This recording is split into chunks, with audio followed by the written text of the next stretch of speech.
Good morning students.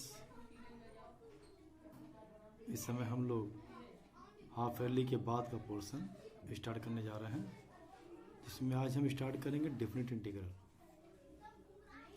आपने integral पढ़ा है, आज डेफिनेट इंटीग्रल का पहला lecture.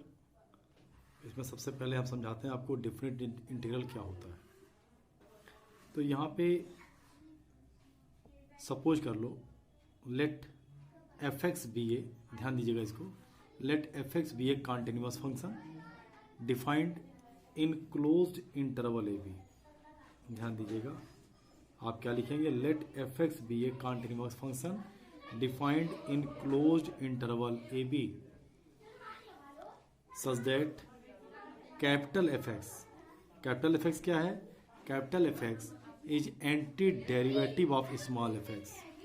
Capital F x that is क्या चीज है, स्मॉल एफ एक्स का इंटीग्रल है capital F x. Capital F x is anti derivative of small f x. Then definite integral of f x over interval a b is defined as a to b f x d x. ठीक है ना, a to b f x d x से हम लिखेंगे f x का different integral a to b f x d x. और ये define कैसे होगा, a to b f x d x equal to F b minus F a. इस theorem को बोलते हैं fundamental theorem of integral calculus. Fundamental theorem of integral calculus मैं आपको फिर से बता रहा हूं एक बार। Fundamental theorem of integral calculus क्या है, let f x be a continuous function defined in closed interval a b and integral of f x is capital F x. Integral of f x is capital F x. Then definite integral of small f x is denoted by a to b f x d x and is defined as a to b f x dx बराबर f b minus F a. B को बोलते हैं upper limit, a को बोलते हैं lower limit. A to b f x d x, एक बात और, यहां में लिखा है f b minus F a, इसमें कहीं पर भी आपको कांस्टेंट नहीं लगाना है। क्यों नहीं लगाओगे, मान लो एफ एक्स का इंटीग्रल कैपिटल एफ एक्स है, एफ एक्स प्लस सी, तो a to b f x d x, पहले इसको आप इंटीग्रेट कर लोगे। इंटीग्रेट करने के बाद से जो इसका रिजल्ट आएगा, रिजल्ट क्या आया, एफ एक्स प्लस सी आ गया। ये लिमिट ए टू बी, पहले अपर लिमिट लिखोगे माइनस लोअर लिमिट, ये जब ब्रैकेट ओपन करोगे सी सी कट जाएगा, F b minus F a, यही इसका आंसर आ जाएगा। देखिए मैंने लिखा है a to b f x d x को क्या पढ़ेंगे हम, definite integral of f x over close interval a b. Clear हो गया इतना, इसको एक बार अच्छे से देख लो।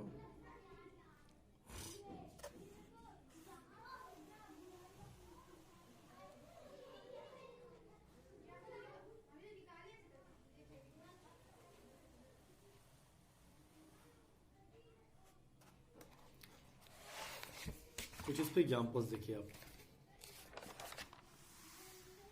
ये हमने कुछ एग्जाम्पल लिए इस पर।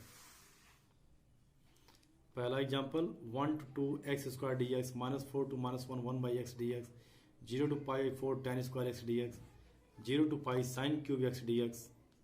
ऐसे दूसरा क्वेश्चन है 0 to 1 upon root 2 sine inverse x upon 1 minus x square power 3/2। 0 to 1 x tan inverse x 1 plus x square whole power 3/2 d x. 0 to 1 sine inverse 2x 1 plus x square d x. तो अब समझो इस question को कैसे किया जाएगा। देखो पहला क्वेश्चन देखो,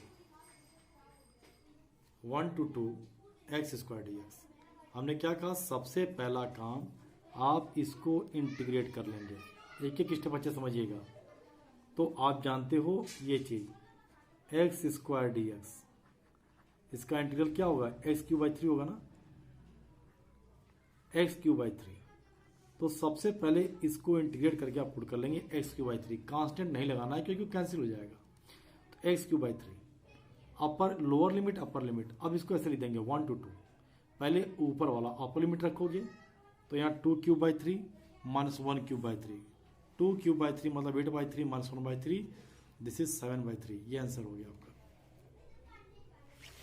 ठीक है, सेकंड अगला क्वेश्चन देखो, पहले का third part, 0 to π/4 tan square x d x. तो ये सब क्वेश्चन आपने किया है इंडिफिनिट में, tan स्क्वायर एक्स को इंटीग्रेट करना है तो क्या करते थे इसके लिए, tan स्क्वायर एक्स मतलब हो गया सेक स्क्वायर एक्स माइनस 1, तो सेक स्क्वायर एक्स माइनस 1 कर दिया आपने यहाँ पर। अब ये 0 to π/4 है, sec square x minus 1 bracket open कर दो, 0 to π/4 sec square x d x minus 1 d x, sec square x का इंटीग्रल tan x, 0 to π/4 1 का x हो गया 0 to π/4, तो ये अपर लिमिट लगा दिया आपने, tan π/4 माइनस tan 0, फिर π/4 माइनस 0, tan π/4 1 माइनस π/4, इसका आंसर हो गया। ठीक है ना। अब देखो दूसरे का फर्स्ट पार्ट, देखिए ये अलग टाइप का क्वेश्चन है, ये बहुत ध्यान देना है। डिफिनिट में जब सब्स्टिट्यूशन करोगे, इस बात का विशेष ध्यान रहे आपको, डिफिनिट में जब सब्स्टिट्यूशन करोगे तो लिमिट भी चेंज हो जाएगी, कभी गलती नहीं होना चाहिए इसमें। फिर से एक बार, डिफिनिट में जब हम सब्स्टिट्यूशन करेंगे तो लिमिट भी चेंज होगी। जैसे देखिए यहाँ पर 0 to 1/√2 sign inverse x 1 minus x square 3/2 dx। इसको हम लोग इंटीग्रेट किए हैं इस सवाल को इनडेफिनिट में, लेकिन इनडेफिनिट में किसी लिमिट का कोई चक्कर नहीं था। तो फिलहाल हमको, अभी आप लिमिट भूल जाइए, हम कदे इसको सॉल्व करो, इसको इंटीग्रेट करो, क्या करोगे, साइन इनवर्स एक्स को टी मानोगे। क्यों टी मानोगे, क्योंकि साइन इनवर्स एक्स का डिफरेंशिएशन यहाँ दिया हुआ है 1 माइनस एक्स स्क्वायर पावर 1/2, यहाँ 3/2 है ना, इसको ऐसे लिख दो 1 minus x square power 1/2, that is √1 minus x square into 1 minus x square. तो साइन इनवर्स एक्स का डिफरेंशिएशन यहाँ दिया है √1 माइनस एक्स स्क्वायर, तो हमने क्या किया, साइन इनवर्स एक्स को टी मान लिया, तो यहाँ से एक्स कितना हो गया, साइन टी हो गया। दोनों तरफ डिफरेंशिएट कर दिया इसके रिस्पेक्ट में, साइन इनवर्स एक्स का डिफरेंशिएशन 1/√1 माइनस एक्स स्क्वायर, यहाँ dt/dx 1/√1 minus x square dx dt हो गया। अब देखो यहाँ से देखिए, ये आपको हर क्वेश्चन में करना है, जहाँ आप सब्स्टिट्यूशन करोगे, जहाँ नहीं करोगे वहाँ कोई दिक्कत नहीं है, लेकिन जहाँ सब्स्टिट्यूशन करोगे वहाँ लिमिट को चेंज करोगे। इसको याद कर लो एकदम अपने नाम की तरह से, कि भूले मत कभी। क्या नहीं भूलना है कि जब डेफिनेट में सब्स्टिट्यूशन करेंगे तो लिमिट भी कन्वर्ट करेंगे। क्यों, क्योंकि ये लिमिट x की है, आपने पढ़ा ना, defined in closed interval a b, यानी वो x का लिमिट है a to b, यानी जो x का वेरिएशन होगा a to b होगा, ये x का वेरिएशन है। अब आपका लिमिट चेंज हो गया है, अब जो नया पैरामीटर है वो t आ रहा है, तो t की लिमिट निकालनी पड़ेगी। तो देखिए यहाँ से जब साइन इनवर्स x t है तो x साइन t हो गया, तो आपने लिखा यहाँ पे when x is equal to 0, तो कहने का मतलब है लिमिट चेंज होगा। लिमिट चेंज होगा तो क्या होगा कि x की वैल्यू जब 0 है तो t कितना है, x की वैल्यू जब 1/√2 है तो t की वैल्यू कितनी है। देखिए जब x 0, यहाँ पुट करिए, sine inverse 0 is equal to t, तो t 0 हो गया। x इज इक्वल टू 1/√2, तो sine inverse 1/√2 is equal to t, तो t कितना हो गया, π/4 हो गया। अब ये सारा का सारा यहाँ पहले वाले में पुट करेंगे, आप यहाँ पुट करिए, तो लिमिट जो 0 to 1/√2 था अब 0 to π/4 हो गया, t/1 minus sine square t हो गया, 0 to π/4 t/cos स्क्वायर t हो गया। अब ये लिमिट t की हो गई। अब ये हो गया, एक बार पूरा पेज अच्छे से देख लो।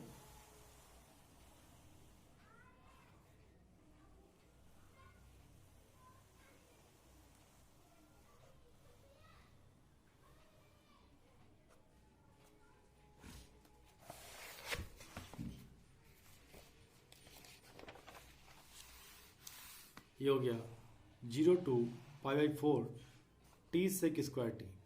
अब बाई पार्ट लगाओगे, पहले लिमिट भूल जाओ, बाई पार्ट लगाओ यहाँ पर, आई लेट, तो सेकंड और फर्स्ट, पहला फंक्शन दूसरे का इंटीग्रेशन माइनस पहले का डिफरेंशिएशन दूसरे का इंटीग्रेशन फिर होल का इंटीग्रेशन, और ये ऐसे बड़ा वाला ब्रैकेट लगा करके 0 to π/4 लिख दिया। t tan t minus t का डिफरेंशिएशन 1 हो गया टी के रिस्पेक्ट में, sec square t tan t हो गया, tan टी का log सेक टी हो गया, t tan t log sec t 0 to π/4, पहले अपर लिमिट रखोगे π/4 tan π/4 माइनस log सेक π/4, फिर 0 पुट कर दिया, 0 tan 0 माइनस log सेक 0, π/4 tan π/4 1 हो जाएगा, सेक π/4 √2 हो जाएगा और ये सब 0 हो जाएगा। log √2 को लिख दिया हमने 2 पावर 1/2, तो ये 1/2 log 2, ये फाइनल आंसर हो गया π/4 माइनस 1/2 log 2। एक बार पूरा देख लें अच्छे से पेज।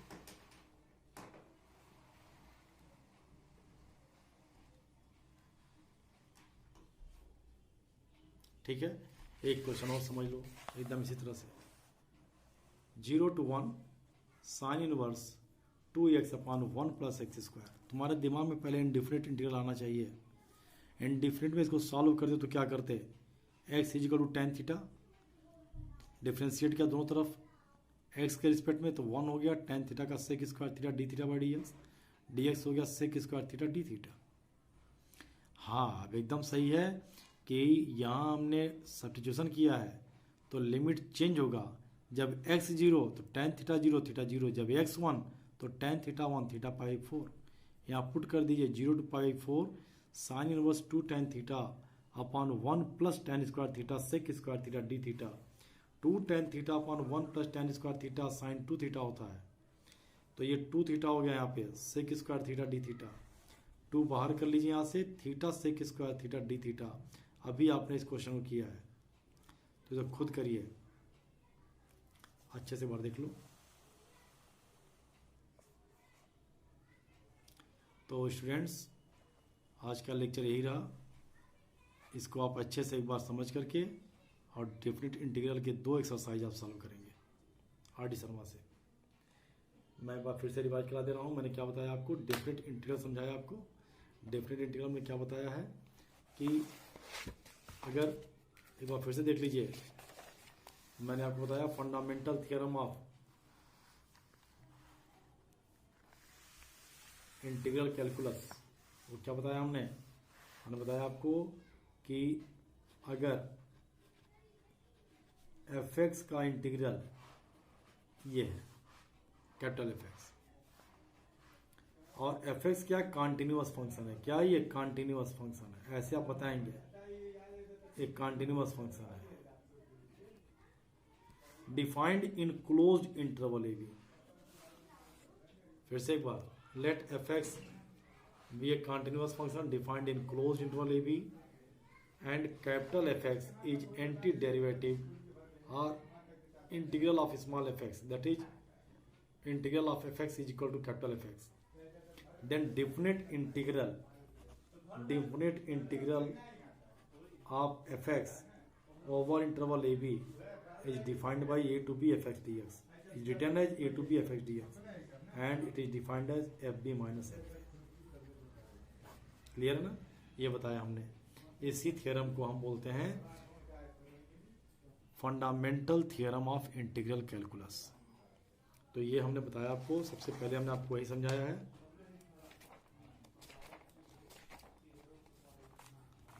यह समझाया आपको, देख लीजिए। यहाँ बी अपर लिमिट हो गया, ये लोअर लिमिट हो गया। सॉल्व कैसे करना है, फिर हमने इस पर आपको एग्जाम्पल बताया। उस एग्जाम्पल के बिहाफ पे आप 2 एक्सरसाइज करेंगे, ठीक है।